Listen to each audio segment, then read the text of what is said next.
4 కోట్ల విలువైన భూమిని కబ్జా చేసేందుకు యత్నించిన వైసీపీ నేత మాజీ స్పీకర్ తమ్మినేని సీతారాంపై చట్టపరంగా చర్యలుంటాయని రెవెన్యూ శాఖ మంత్రి అనగాని సత్యప్రసాద్ స్పష్టం చేశారు. బతికుండగానే చనిపోయారని ఫేక్ సర్టిఫికెట్లు సృష్టించి భూమిని దోచేసేందుకు యత్నించడం దారుణమన్నారు. అక్రమాలకు పాల్పడిన వారికి సహకరించిన అధికారులను వదిలేది లేదన్నారు. తమ్మినేని సీతారాం గారు ఒక ల్యాండ్ సంబంధించి ఇష్యూ మీకు తెలిసే ఉంటుంది.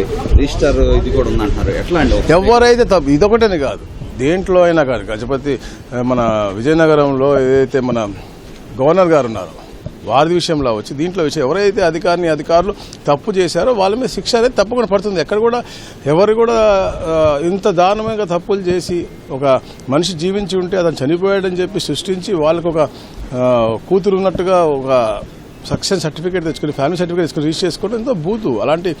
ఇలాంటి ఇంకా ఈ సమాజంలో ఉన్నాయనేది ఆలోచన. అందుకే చెప్తాం, ఇలాంటి జరగకుండా ఉండటం కోసం ఇలాంటి మనం ట్రాన్స్ఫర్మేషన్ చేయాల్సిన అవసరం ఉంది. టెక్నాలజీ పరంగా అన్ని విధాలా కూడా అథెంటికేషన్ చేసుకోవాలి. కాబట్టి ఇలాంటి జరుగుతూ ఉన్నాయి. గతంలో జరగకూడదు.